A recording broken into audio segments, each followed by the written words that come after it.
Today on the Bandrew Says podcast, we're going to talk about Article 13, destroying the internet in the EU, Apple making some horrible service-based moves, Spotify buying more podcasts, and a whole lot more, so go ahead and stick around.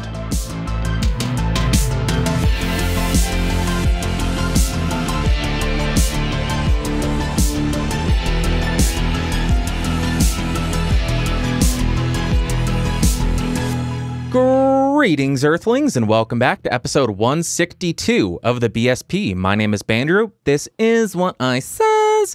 Like always, down below there are timestamps of everything that I talk about so you can skip around and save a couple of minutes.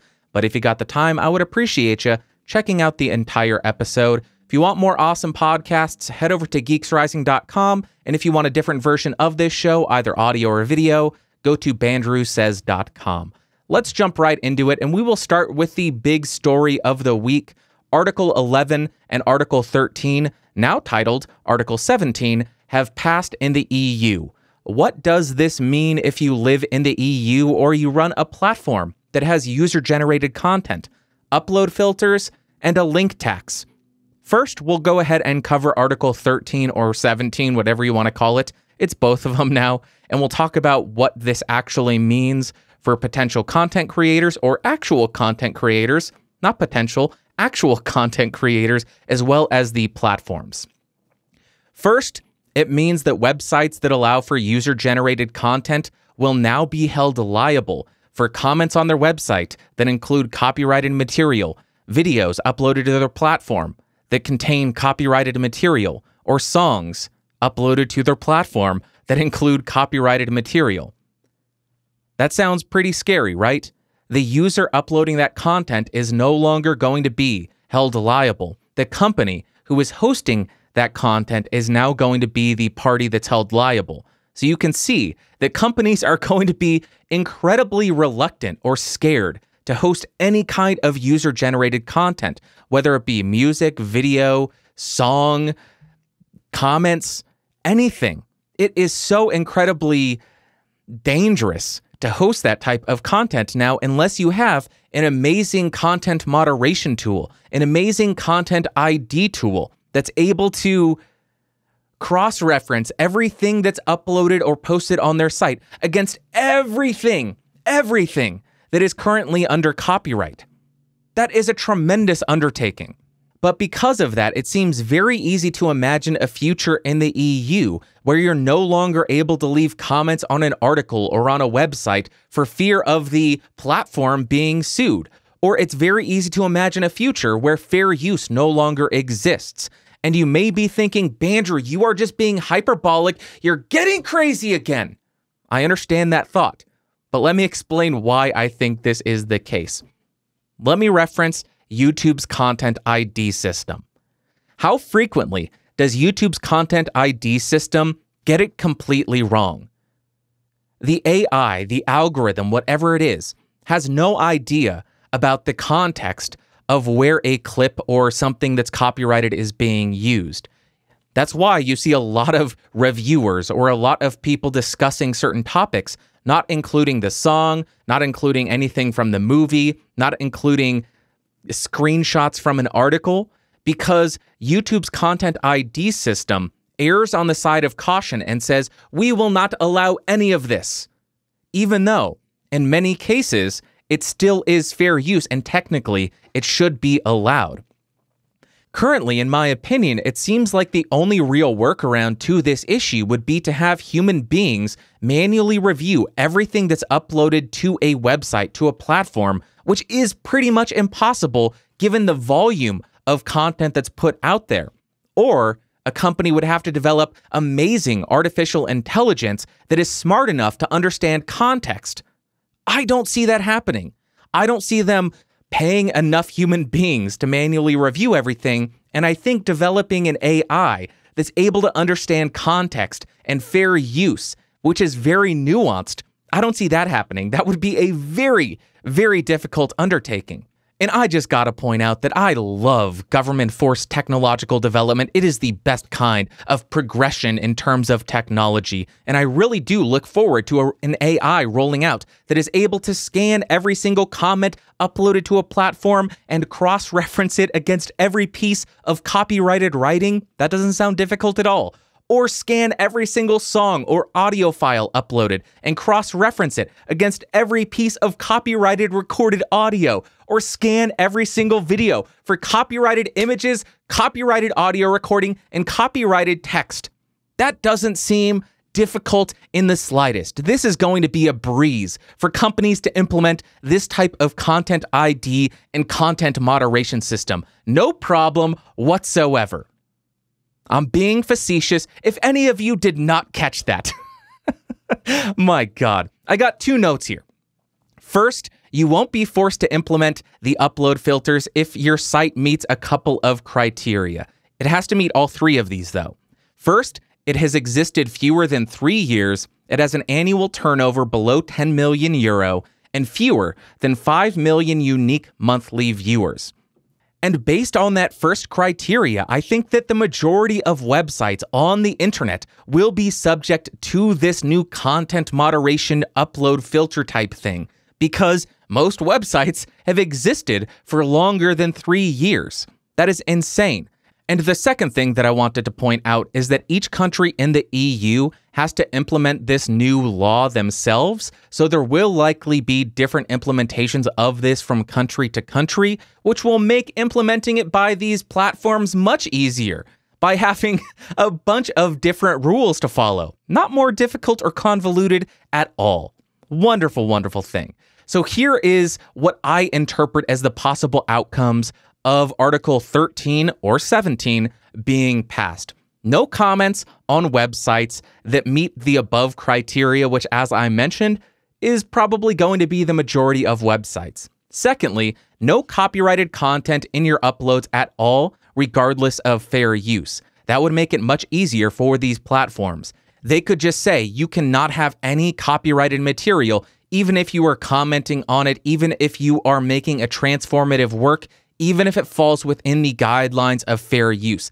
Doesn't matter, you can't have it. Or lastly, in very extreme cases where a website or a company won't have the ability or the resources to develop an AI that would allow for this type of upload filter and content moderation, I can imagine them saying, okay, no content allowed to be uploaded by non-approved creators, or no user-generated content at all. It will only be people who we employ directly. It has the potential to seriously damage content creators in the future because they may not want to do it because there's no platforms that will allow for it. We may see the segregation or the segmentation of the internet again, where everybody has their own website. There's no general hub that everybody goes to for video content, for audio content, because those platforms will be too terrified to allow random people to upload because there will inevitably be bad actors. That's it for Article 13 and 17, or 17. And now let's briefly talk about Article 11, aka the link tax. And according to Wired, whose article I will link down below, hopefully I'm not subject to a link tax for including this. This is intended to pay publishers for news aggregators using snippets of their articles, like Google News, I imagine Apple News, stuff like this. Press publications may go ahead and obtain fair and proportionate remuneration for the digital use of their press publications by information society service providers, whatever that means, because that is not confusing in the slightest. Maybe it's just that I don't know what remuneration means. Maybe I should have looked this up in a dictionary before I start criticizing it. No, I'm a dope. I don't do this type of preparation. Anyways, private users will apparently be exempt from this, so they can still post news links and rage bait all over their Facebook and their Twitter. So don't get your panties in a bunch. You can still piss off everybody that you know. But we will have to wait and see how this is implemented because it is very open to interpretation. For instance, what about this show that you're listening to right now? I am an individual. I'm not some large news aggregator, but I do aggregate news and talk about it and analyze it and talk about how it will affect content creators. Does that mean that I will owe all these publications a link tax? I don't know. It's very open to interpretation. And will I be subject to this if I have any viewers and listeners or watchers in the EU? Or do I have to be established in the EU to be subject to this? I don't know what the actual laws are. This is going to be very interesting to see unfold. Interesting is the best way that I can put it. And there's a Chinese curse. May you live in interesting times. And God damn it if we are not living in some of the most interesting times. But anyways, in conclusion, I just gotta point out that this is terrible news for the EU. This is terrible news for tech companies that allow user-uploaded content, because this will require companies to develop a different content moderation system or a different set of rules for that algorithm for every single country in the EU, depending on how these laws are implemented. And I guess I'll end it by saying, I wonder what would happen if these companies just shut off access to countries within the EU. No more Google, no more Facebook, no more Twitter, no more nothing. What do you think would happen then? Do you think that these countries, do you think that the EU would say, ooh, you know what? Maybe we overstepped our ability here. Maybe we shouldn't have done that. Let's go ahead and withdraw that. What would happen? Do you think the citizens within the EU would lose their damn mind and riot? Maybe. I don't know. I guess I'll just end it by saying, this is terrible. This is terrible. Why would you do this? I would love to hear from you in the comments down below, though. What are your thoughts? Do you think this is good for content creators because now nobody can link to your stuff? Nobody can use your videos and comment on it without paying you a bunch, or without you being able to sue Google for hosting it? Or do you think this is terrible? Let me know in the comments down below, or send me a note on Twitter. Now let's go ahead and jump into the Apple event, and we will talk about each of these new services that they announced, which will be a lot of fun. First, let's talk about Apple News. This is going to cost you $9.99 a month, and it combines magazines and newspaper subscriptions into a single platform. I didn't eat or drink right before this. Why am I still burping? The magazines you're going to be getting: The New Yorker, Esquire, The Atlantic, National Geographic, Men's Health, and Vogue, and a lot more, because 300 of them, that's only a couple. And then you will also be getting The Wall Street Journal, but not the entire paper. It will only be curated collections of general interest news. That's what I love from my newspapers, not all the news that I pay for. I would love just a few select articles from every issue. That would be wonderful. Why am I so snarky today? In this presentation, they also focused on privacy, saying there will be no ads in Apple News Plus, and we will not send any information about you to these news outlets, to these magazines, to these newspapers. You're safe. That's it. That's all the news for Apple News. Next, Apple Arcade. Cool. Apple Arcade, another monthly subscription service that lets you access exclusive games to Apple Arcade, and you don't have to have in-app purchases. There will be no ads, and there will be no upfront costs to purchase each individual game. What a money saver. I went through the 30 games that are confirmed for the Apple Arcade upon release, and only one of them sounds even remotely interesting to me. That would be the Bradwell conspiracy. That's right, a conspiracy. Let's just go ahead and, for the sake of doing it, let's jump over here. Welcome to the Conspiracy Corner. The Bradwell conspiracy. That sounds interesting because it has the word conspiracy in the title. That's it for the Conspiracy Corner. Let's get out of here.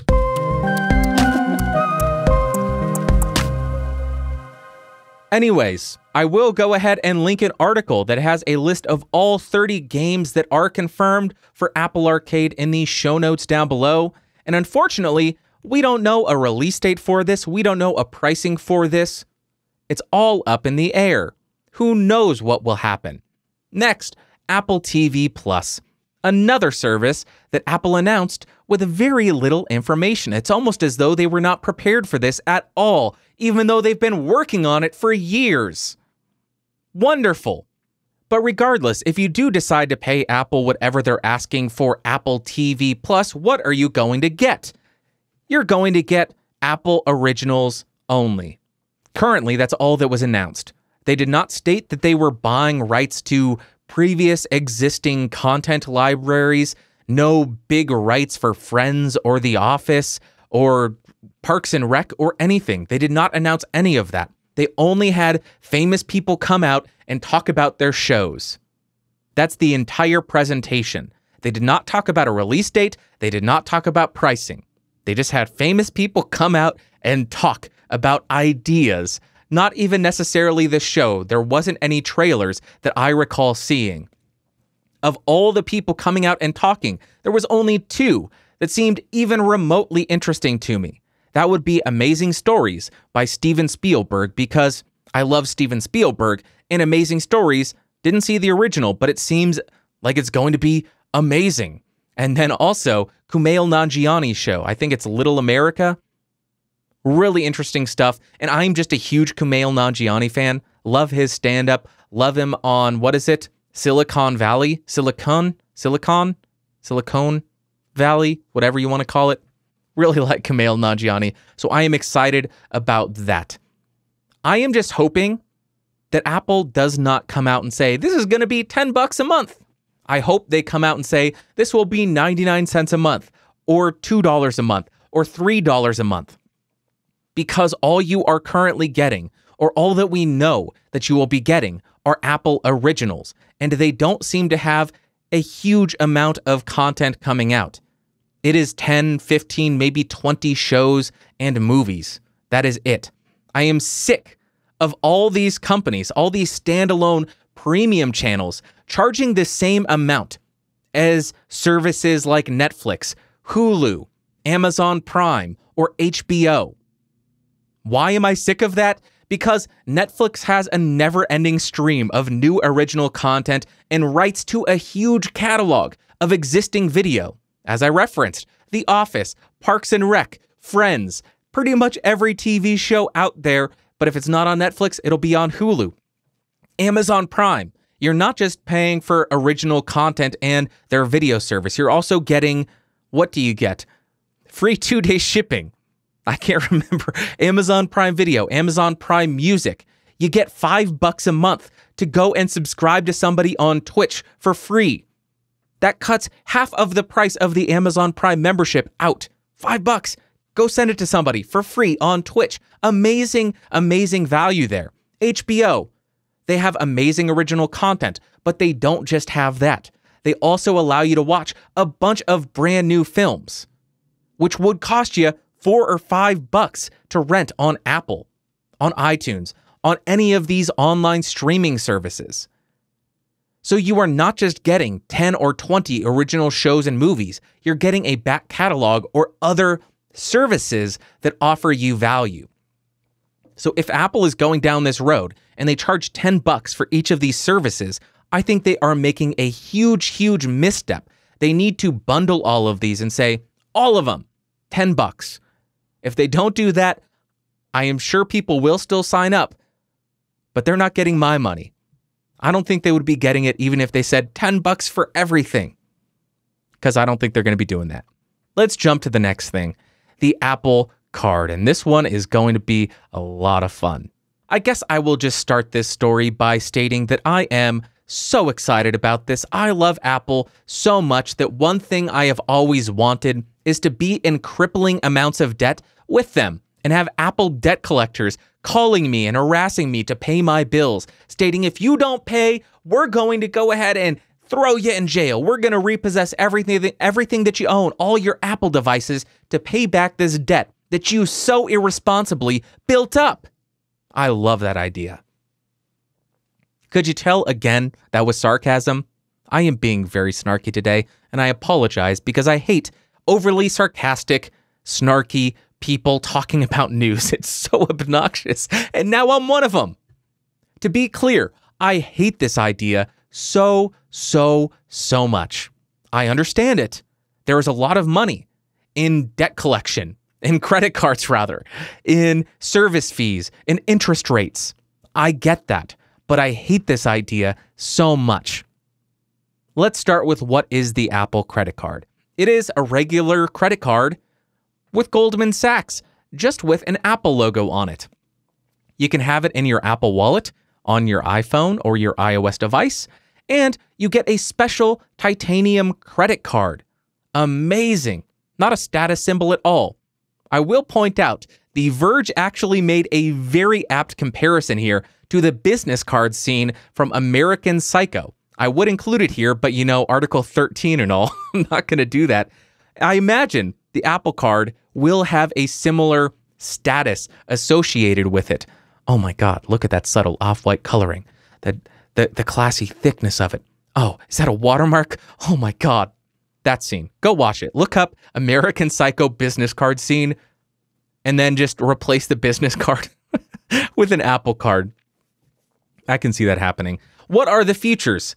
Features with the Apple card. I guess let's start with this. It puts all your purchases on a map for you to see. Where did I spend my money? Oh, I spent a lot of money at the bar last weekend at this location. This is terrible. This would be great for alcoholics who black out every single weekend and don't know where they spent their money.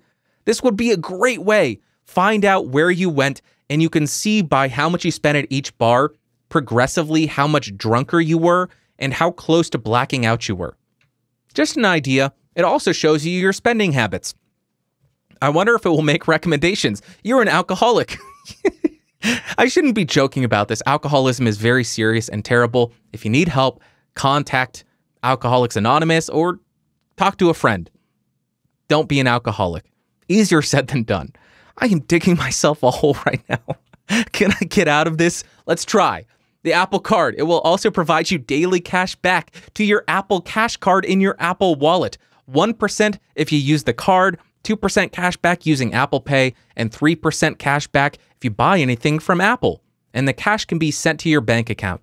That's something that I wasn't clear about when watching the announcement. You can actually send your Apple Cash card balance to your bank account, pull that cash out, you have actual cash. It's not just digital cash, it's not Apple money. So that's a good thing.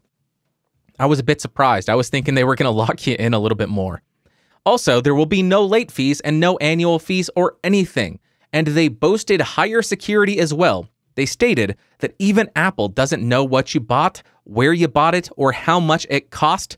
And everything regarding your purchase history will be stored locally on the device in the Apple Wallet.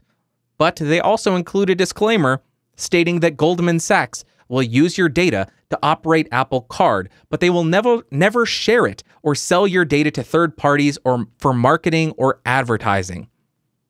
Interesting. So it's still, all my data is still going to a bank. There's no difference here. The only thing that's different is there's an Apple logo on the card, and I get 3% cash back by buying from Apple. That's all, that's the entire difference. In terms of security, at least. Nitty gritty. Let's talk about this. They were talking about we have low interest rates. The interest rates are 13.24% up to 24.24% variable APRs. It's all based on your credit rating and it's variable, so it can change. That doesn't seem that low. 24, almost 25%. Not a very low interest rate. I think other credit cards are 29, so you are saving 4%. But the lowest is still 13.5% or 13.25%. That is not a low interest rate by any stretch of the imagination. That is still insanely high. Insanely high. One good thing though, if you do miss a payment, it really does appear that you won't get a late fee and you won't get a high interest penalty rate, but you will continue to accrue interest on your balance at the regular interest rate. So that is a very nice thing. That is one huge benefit I see here. A lot of credit cards will say you have an amazingly low interest rate at 13%, but if you miss one payment, they jack it up to 29%.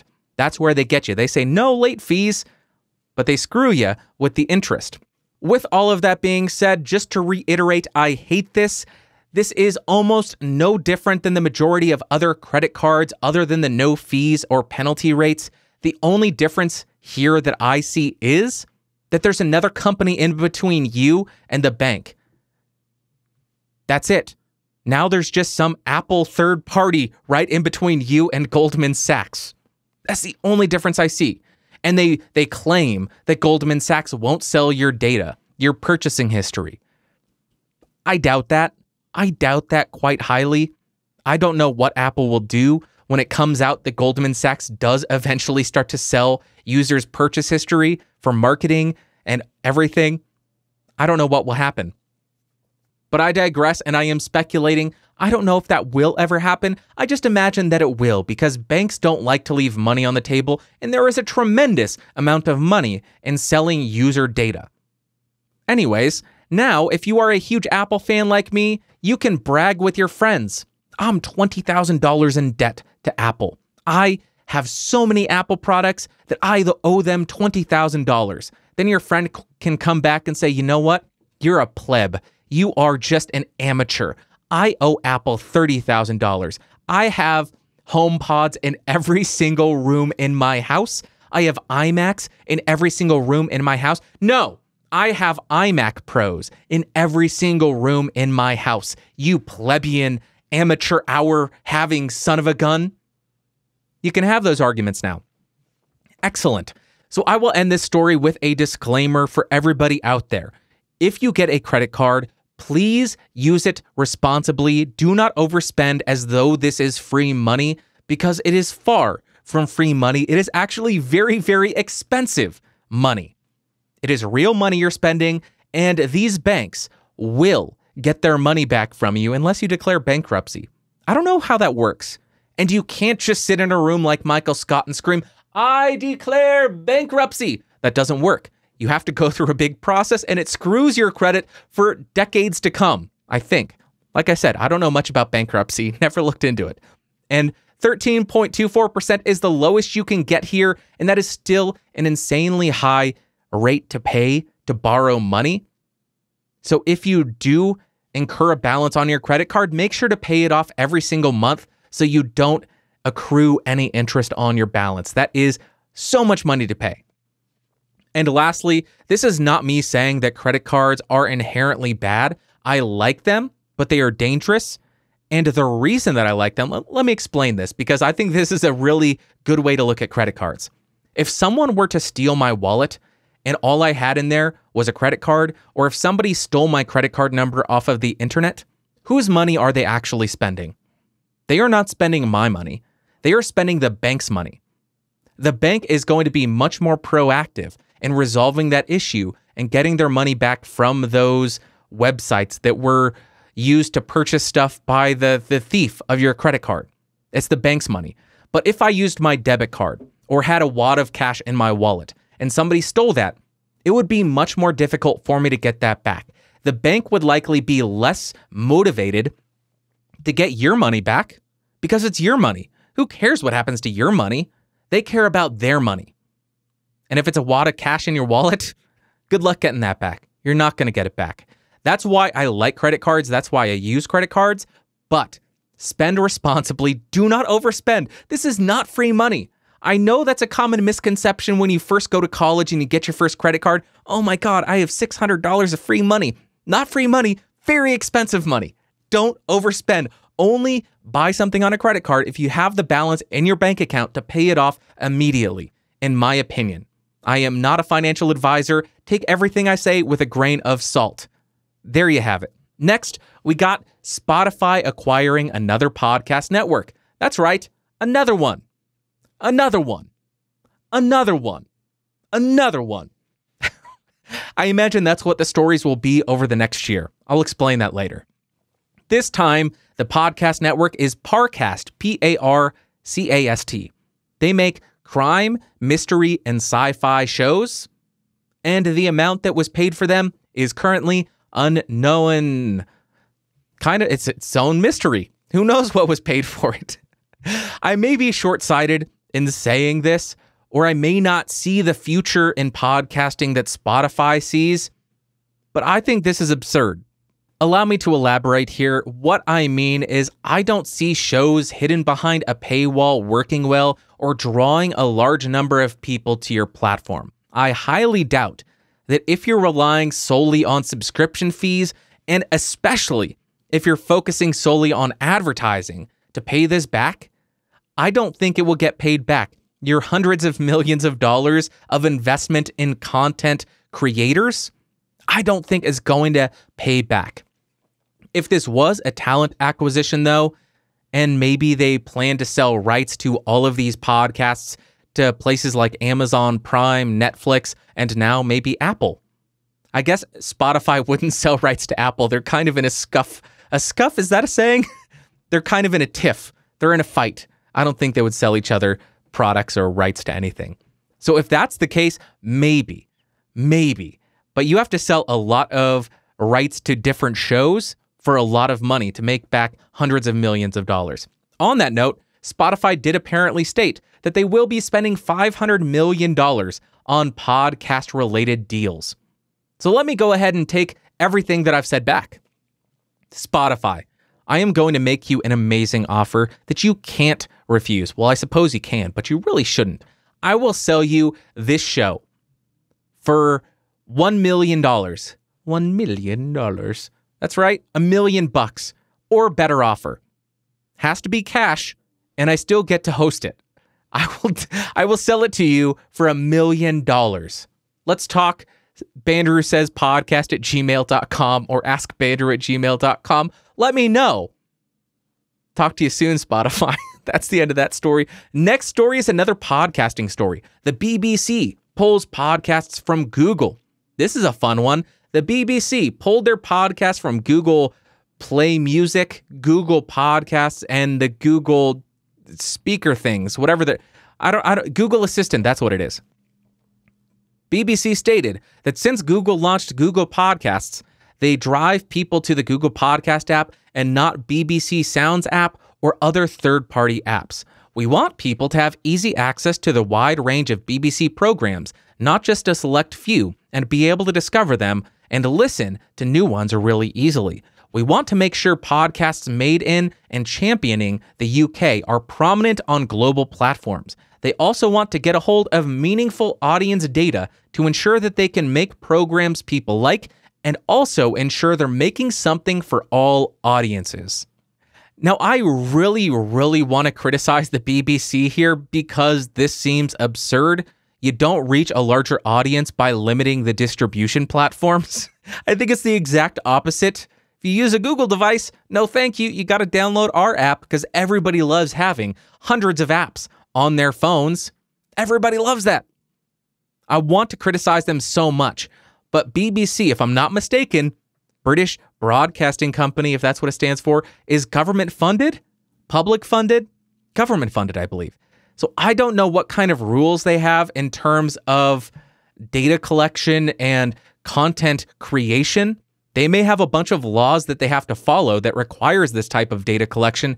But even though I'm not criticizing them for that, I would never, ever download the BBC app now that they say, we want all of your data.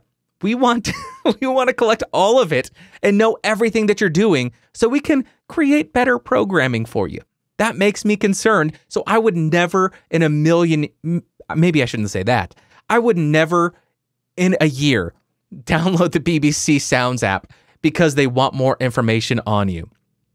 If you do want to access everything, you can go ahead and download the BBC Sounds app, and you can download 10 other podcast apps. You can also download a bunch of different streaming services and subscribe to all of them. Make sure you download Spotify also. We're seeing this segmentation of the internet, of podcasts, of content generation, of streaming, of everything. Now, you can no longer go to 3 or 4 places. You have to have 100 apps on your phone. You have to have 10 streaming subscriptions. You have to have 5 different music streaming subscriptions. You have to pay an arm and a leg to get everything that you want. And it is bonkers. That's all the news I got. What you had to say? First comment comes from Dave. He says, Bandrew, check out Blackstar ID series. Has a USB option to actually connect to a PC to edit and record. I do not work for Blackstar, but thought it was a good option for Cherylists of the world. Thank you. Dave, thank you very much for bringing that to my attention. I did look it up. It has a USB out. There are a lot of lunchbox amps or smaller amps that have started to implement something like this. There is the, the Rev D20 that is very interesting. A really good pedal platform. $1,200 or $1,300 though. But it has two-tones torpedo technology in it, so it has amp simulators in it, or cab simulators rather. You don't need anything. You can turn off the speaker output and you don't blow up the tubes. There is amazing technology out there. The way that I would go though, is I would personally, instead of buying an amp just for this built-in technology, I would buy the Universal Audio aux box, which is insane sounding, and it gives you access to Universal Audio's plugin ecosystem, if I am not mistaken, and it still allows you to pass through your guitar amp to your speaker. You could just attenuate it. So you can crank the volume on your amp to 100%, get those really good overtones, get the tube saturation out of the amp without blowing your house down by cranking a guitar amp, an all-tube guitar amp, to 100%. It's an amazing looking box, and I'm fascinated with it. Don't know if I can afford it. Maybe one day.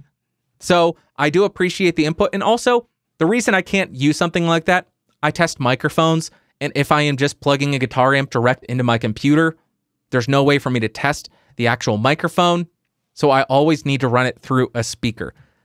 Thank you very much, Dave. Next comment comes from Time Roller Studios. Tone 2 sounded like it had more depth. The song was catchy and sounded good. I am from Roswell and currently live in Roswell, and all the UFO and alien stuff here is a joke. Like you said, it's all just second and third party opinion. Thanks for your insights. Have an awesome day. All right, Roswell boy. Let's go ahead and jump over here just because you're from Roswell. Welcome to the Conspiracy Corner again, second time in this episode. I appreciate you chiming in regarding Roswell. I have been to that city 2 times. Let me explain the first time. I know the exact date that this occurred. It was my first time on tour. It was 6/6/6. June 6th, 2006. We were driving into New Mexico. We had a Mulder and Scully action figure on our dashboard. We were blasting the X-Files theme, and we went to the UFO museum, and it was mind-blowing at that time. It could be that I was in this mindset of, it's 6/6/6, this is going to be an evil day, and really getting excited about it, and I guess hyping up the entire event. And I loved it. Then, a couple of years ago, I went back to the UFO museum, and oh boy, was it disappointing. As I alluded to, or I guess stated directly last week, it was such a letdown because it was all third-party eyewitness accounts. I heard my cousin's boyfriend's sister said this. They saw this. Silly. It really is silly stuff. I want to believe so bad. I am the Mulderish, Sculliest person out there. I want to believe so damn bad, but I cannot because I need the proof. Roswell, who knows what happened? I'm guessing Russian craft. Let's get out of here. Okay, I swear that is the last time we will go to the Conspiracy Corner. It's dusty. I'm going to get the black lung if I continue to go there. I'm going to get mesothelioma. Is that a thing? I think that Cowboy Man talks about that. Or maybe he talks about diabetes. I don't know. Last comment comes from Heather. To be fair, you also had the BSP on the Geeks Rising YouTube channel prior to the separate channel. So you rebuilt the audience here in 2018 after the trial of the podcast on the Podcastage channel. Heather, you are absolutely right. This was in regards to somebody asking me last week, why doesn't your podcast channel have more subs? That's a very good point that I didn't even consider. This channel started 4 months ago, not that long ago. So I'm actually honored and shocked at how much this has grown. I appreciate everybody watching, listening, and subscribing. You all are amazing. And you are correct. First 100 episodes or so were on the Geeks Rising YouTube channel, then 4 episodes on Podcastage. Then I started this one, and we're here today. Okay, that is all for what you had to say. Let's jump to the Ask Bandrew segment.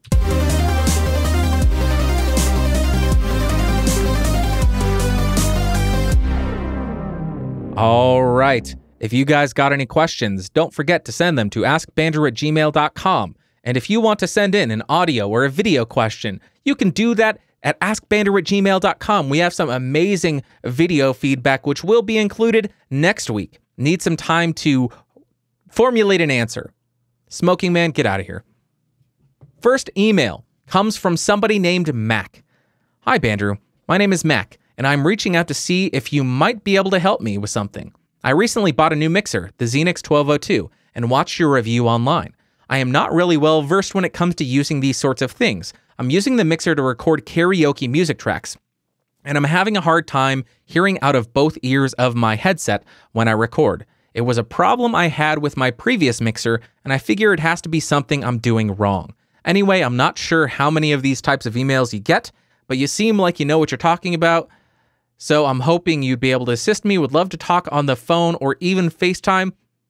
No, thank you. Appreciate the offer, but I will pass on that. But thank you for the email, Mac. Appreciate you. It sounds like one of two different things, and you may not like the answers. First is a very simple fix, and I hope this is the problem. Chances are you panned the microphone or the music left or right on your device. That's assuming this is actual microphone. Actual microphone. If it's a mono source like a microphone, if you panned it left or right, that would explain why you're doing it. If it's music that you're running from a phone or a computer, if you don't have a 3.5 millimeter TRS to a dual RCA or dual quarter inch, then you're only outputting a single channel. So you need to make sure you're outputting stereo from your computer or your sound source and then inputting it as stereo on the mixer. That's the first option, and that is a very simple fix. Hope that's the case. The second one, your headphones are busted. If you are consistently having this issue across multiple devices where one side of your headphones aren't working, sounds like it could be your headphones. Maybe let me know in the comments if you are seeing this. If you plug your headphones into your phone without going through the mixer, do you hear out of both speakers? If you plug it into your computer, do you hear out of both headphones? Or is it only in the mixer where you hear stuff out of one side? Let me know. But without seeing your mixer, without seeing the settings, and without more information about what you're doing, not much I can do, and I am not in the business of, no offense to you, this is going to come across as rude, but I am not in the business of doing personal consultations on troubleshooting. That sounds like a job for Behringer customer support. I'm not trying to be a dick, but I don't have the time or the mental capacity to start to troubleshoot and do Skype phone calls or anything with random people on the internet. I apologize. I wish I could. Behringer doesn't pay me, so I can't. Next email comes from Red. This is regarding an email somebody asked a couple of months ago about radio shows or podcasts about engineering or designers. And Red is an amateur radio operator, and he was hoping you'd look into yours as well. Also, as well as others, including Alex. I don't know. Oh, he's saying that he hopes that I would look into getting an amateur radio operator's license. That is something that I have looked into in the past, but once I saw the whole FCC process, it scared me, and I said, I don't want to do this. I don't want to do this. I don't want to get on a governmental radar. Seems terrifying to me.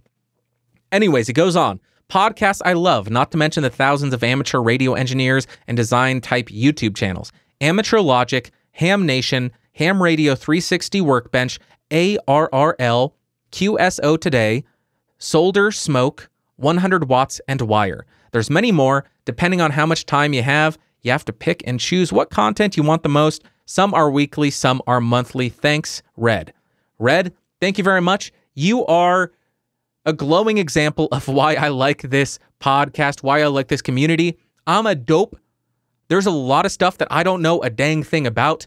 And here you are sharing your expertise and your research and the stuff that you enjoy with somebody else who's looking to get into this. Did you include your amateur radio license? Call sign? Doesn't look like you did. Leave it in the comment, and I forget who asked that initially, but maybe they can find you and chat with you over Ham Radio. Ham Radio. All right. Thank you very much, Red. Appreciate you. Next email and final email comes from Tony.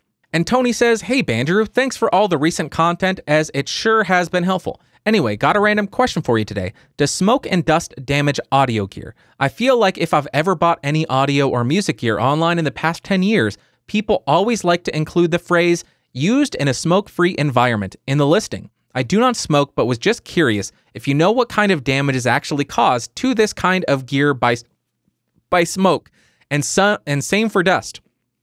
I just got a lot of new gear, and I don't really want to pack it up every time I'm done recording. So what are some ways to prevent dust from getting all up in my mixer or my mic?" Tony, very good question, very good email, and I had no idea. So I did a little bit of digging. I asked Alan from Soundspeeds because he is a wealth of knowledge. He's a freak. He knows way too much. And then I also did some Googling. I'm a Googler now. I should be using DuckDuckGo. But anyways, I also have seen that every time I buy something, I always look for a smoke-free environment, but I don't know why.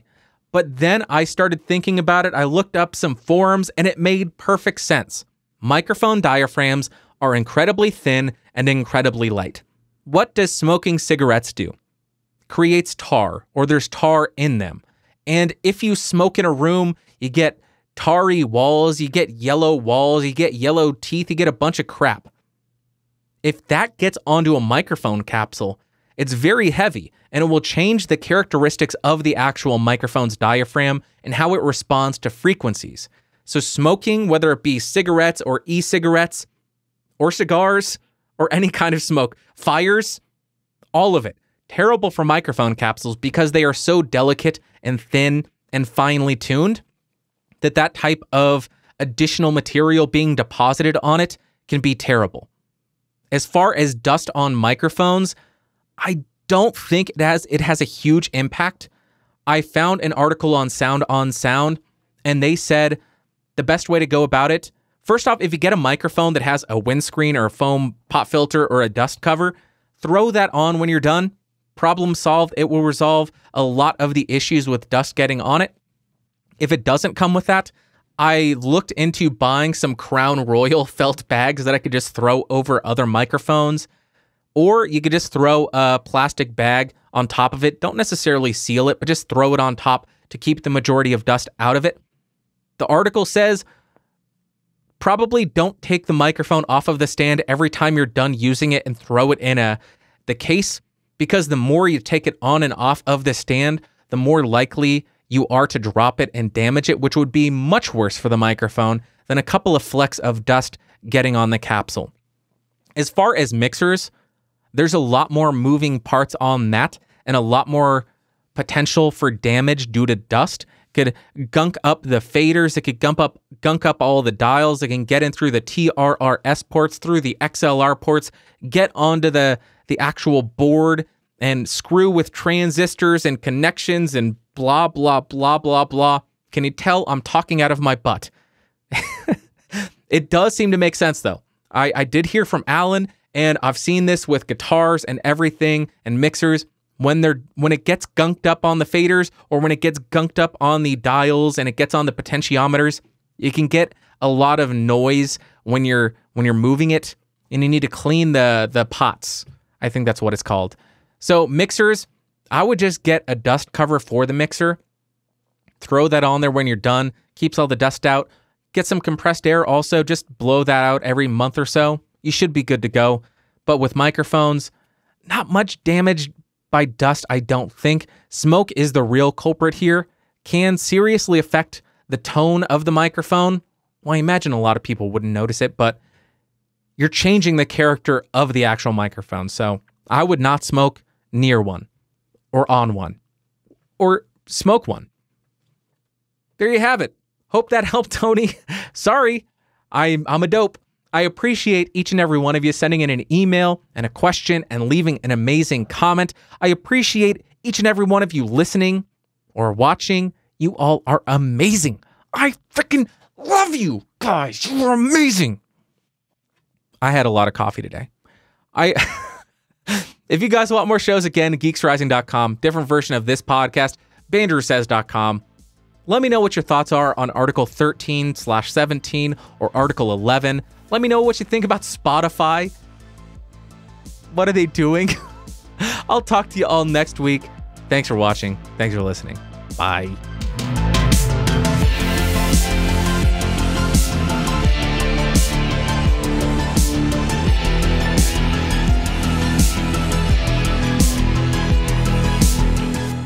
This has been a Geeks Rising production, your executive producer of Bandrew Scott. For more information, head over to www.geeksrising.com.